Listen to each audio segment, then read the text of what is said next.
You're going to be here on the 13th, which is exciting. The Riviera Theater. Yeah, it's become a regular stop for us. Not only are we playing Chicago with regularity, but also most of our current touring gets staged in Chicago. In other words, we do our rehearsals there as well. So we get to spend a lot of time Nice. That's cool. I in didn't know in you, the Windy City. Yeah. the Windy City. I didn't know you did your rehearsals here. That's cool. How long you been doing that for? Well, when we were in the midst of COVID, I got this idea to do a virtual tour. And we did that from Chicago, and I'm trying to remember the name of the venue. It was an event space. It wasn't a regular theater or anything. Okay. So we built our own stage in it and stuff like that. But that was kind of where we first started basing out of Chicago because we spent essentially a month and a half Wow. um, when we were doing that. Between our rehearsals and essentially 25 shows, um, doing two shows and then a night off. So that was probably about 5 or 6 weeks of stuff right there. So Wow. almost 2 months we were in Chicago at the height of COVID. I was gonna say, yeah, at the height of COVID, yeah. I guess it was probably good to get out and be out of the house, but yeah, and get some work done still. Well, we figured Chicago was a good place to do it because we wanted to time the shows so that they would be like at 8 o'clock in every time zone that we were playing. So if we Oh, did a show in Philadelphia or something like that, we would have to play at 7 o'clock, an hour earlier. But if we were playing like the West Coast shows, we'd have to start at 10 o'clock, right. 2 hours later. So it was best to be sort of in the middle of the country. Wouldn't be as radical an adjustment as we moved virtually from east to west. That totally makes sense. Nice. Okay, well, cool. Good to know. I know Chicago loves you and they're happy that you're coming back and then you continue to come back. You've played shows at Park West. You've played shows all over, Copernicus, the Riviera this time, which is a, iconic spot. They've put a bunch of work into it. It's really nice. It finally has air conditioning, which is Oh, okay. I really I cool. I don't know if I don't recall if we played there. We may have played there. I did go see. Who did I see? I saw someone at the Riviera not too long ago in the last couple of years. Oh, I think cool. it, I think it was Garbage. Oh, nice. Nice. Yeah, Shirley Manson and Garbage. So I've been in the place, but I can't recall whether we played the Riviera or not. I'm thinking that we have because we played every place. I was gonna We say play, you played. we played the zoo. We played, Yeah. we, um, yeah. So we're looking forward to it. Nice. How's the tour going so far? It's pretty good. We haven't had any real catastrophes in terms of like somebody getting sick or anything like that, which is always a dangerous possibility when you're on the road. But fingers crossed, so far everybody's healthy. Good. Shows have been good, pretty good attendance most places. Tonight we're in Riverside, Iowa. We don't get to Iowa a whole lot, but we're not that far from Chicago, I was gonna so say you're close. You're on the yeah. way. Yeah. So Good, good. Yeah, it's nice to play those smaller places because I'm sure, you got fans everywhere and they're probably really grateful to see you whenever you come. So, yeah, well, casinos have become a regular. We're hmm, playing in a casino ballroom tonight, and that's become a regular part of everybody's touring life at this point. And they're not necessarily the most ideal because you're kind of like a lost leader. You're just there to get people into the casino yeah, so they will lose money. right. And and so it's a little bit different atmosphere when you're playing a casino than if you're playing a gig um, that you promoted in a real venue, let's say. Right. Uh, I think one of the things is that casinos charge less because we are sort of a loss leader. The tickets will be cheaper at a casino usually than they would be at a nice place like the Riviera. Right, right. Yeah. That makes sense. Do you take a little gambling afterwards, or you're not a gambler? I'm not a gambler. Some of the guys are a little, nobody's got a problem, Yeah. but some of the guys get bored and they go down and blow $20 to $50 or something like that, see how long that lasts them. But no, it just never appealed to me. So, and in some ways, it's like that frightening noise that comes out of the casino floor because of all of the slot machines going off at once. Yeah. It's like the soundtrack to hell. All the sounds. Yeah, I know. And it's the sound.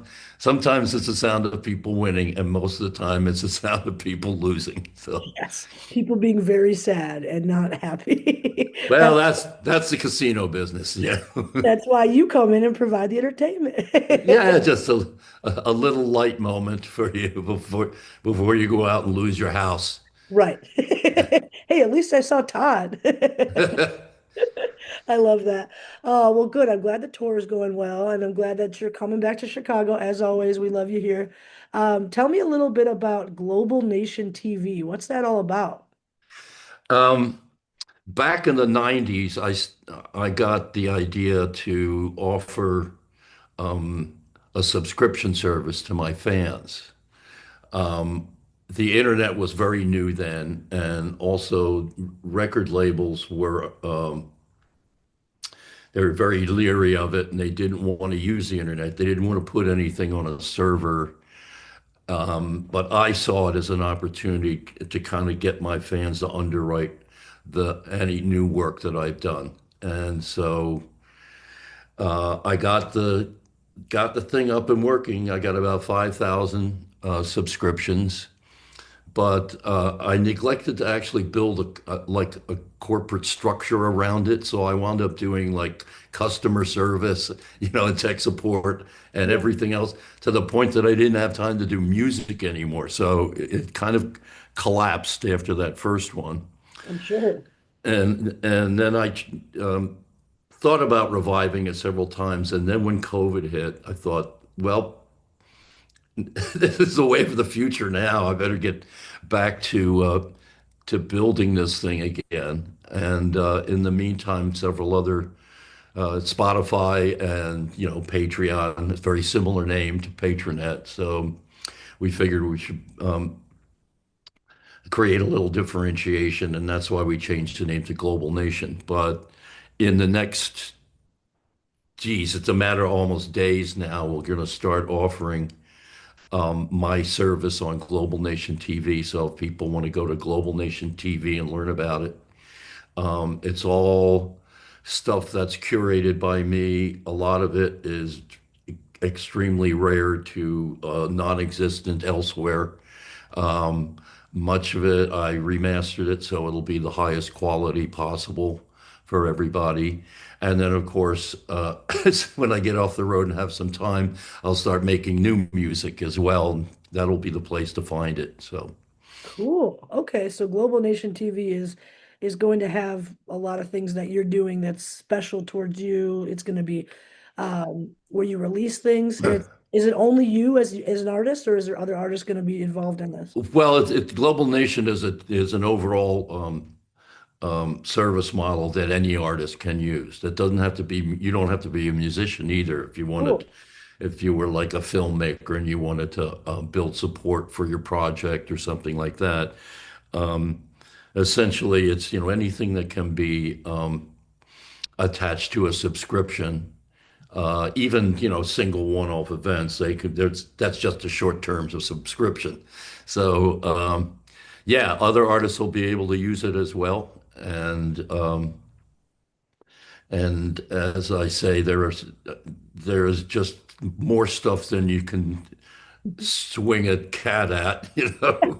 Uh, Lots of There's, content. yeah, all 25 of the shows that we did live from Chicago will be available on the service, as well as the 6 hour long episodes that I did during COVID of my own TV show, which was streamed, which was streamed live. Rarities that you won't find anywhere else, remasters of things that, went through several generations of copies and before people got to hear them, and they may not be the best quality. So Cool. uh, I'm always seeking to find the best quality for everybody to listen to. There's, of course, I'll have a blog and a vlog and and a podcast and all of that stuff as well, the social media stuff. There's little hangouts here and there in the service as well. So check it out, kids. Ooh. Yeah, check it out, kids. You can go to globalnationtv.com to find out more. No, no, it's Oh, globalnation.tv. oh, .tv. I see it here. Globalnation.tv. Yes. Yeah, and if you go to globalnation.com, it's just going to send you there anyway. Oh, okay. So Perfect. yeah. Globalnation.tv. And it looks like you've got an Indiegogo page there too to help support what you're doing. Yeah, we're doing a little crowdfunding as our initial, initially we're doing a crowdfunding thing. It allows us to prove the concept so that we can go out and get more substantial investment and grow the company so that we can handle more artists and and um, and more creators. Cool. I like that. And I like the crowdfunding when you get a little perk, and it looks like you guys are giving some perks too. If you give so much, you get a cool Todd zombie mug. I want one of those. That looks Yeah. awesome. Very limited edition in combination with Michelle's Tiki and Iki restaurant, Oh, which cool. is my wife has a tiki restaurant in Kauai where we live. So Oh, in cool. case you're ever out there, check out Tiki and Iki. Oh, awesome. Amazing. And then one of the perks is TRTV and Toddstock invite. Tell me about Toddstock. I've only heard about this once or twice. What is Toddstock? Um, when I turned was it 50 or 60? No, I think it was the first time when I moved to Kauai, I got married on my 50th birthday out on our a piece of property that we bought in Kauai. And there was no house on it or anything, so it turned into a big kind of camporee. Not a big one. It was about maybe 50 to 70 people, friends of mine who came out. So when I turned 60, 10 years later, we actually had just finished building a house there. And so we said, what the heck, for my 60th birthday, we'll invite fans from all over the world to come in. And they did come from all over the world. We had about 250 to 300 people from places as far away as Slovenia and Argentina. So, um, and everybody came down for about 2 weeks. We built the thing from scratch, built a couple of bars there, and played live music and feasted, and the fans came to call it Toddstock, and so they enjoyed that so much that they wanted to continue to do that. And we would do similar events on my birthday every year, but we don't do that anymore. Mostly because it's so much work, to put on an event, a fan event. But we do when I turned 65, we had a big event, and when I turned 70, we had four events. Wow. Yeah, we turned it over to the fans when I turned 70, and so we had four Todd stocks. One in a place called Big Island in Virginia, one in Scotland, one in Northern California, and one in Sydney, Australia. So, and the fans organize them. And so, if there's one that happens before I turn 80, it will probably be fan organized. But we will make sure that anybody who has bought that perk um, not only gets an invite, but gets a special treatment. So, Wow, that's amazing. What a cool way to, help crowdfund this awesome project and also give back to the fans. You're known for that, as in interacting with your fans and letting fans Well, know. I essentially survive off the loyalty of my fans because I don't have a string of hit records. I had occasional hit every once in a while. Right. And, the fans, they give me so much support, and the ones that I have now are not angry if I don't play Hello, It's Me every show. Yeah. They will allow me to play new stuff and sometimes old stuff. And this show is a combination of all. I don't have a new record out, so the show that I'm doing now is material from all different eras and kind of strung together in a little bit of a sermon. Let's put it that way. Nice. I'll take that. Yeah. Cool. So you'll be playing at the Riv on Sunday and the rest of the tour. It's kind of an amalgamation of all your albums, all different things.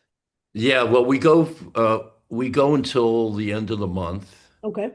and then we have about 10 days off, something like that, and then we go out for another 3 or so weeks headlining, opening for Heart, Wow. well, Heart's reunion tour, Oh, that's um, great. s- starting in San Francisco. Well, we won't get very far east with that, I don't think. It's, Okay. mostly west of the Rockies, and then we'll take about a month off, and then in October, late October, we'll do a European tour. Wow. And then thinking of some little special thing possibly to do at the very end of the year, but we haven't figured that out yet.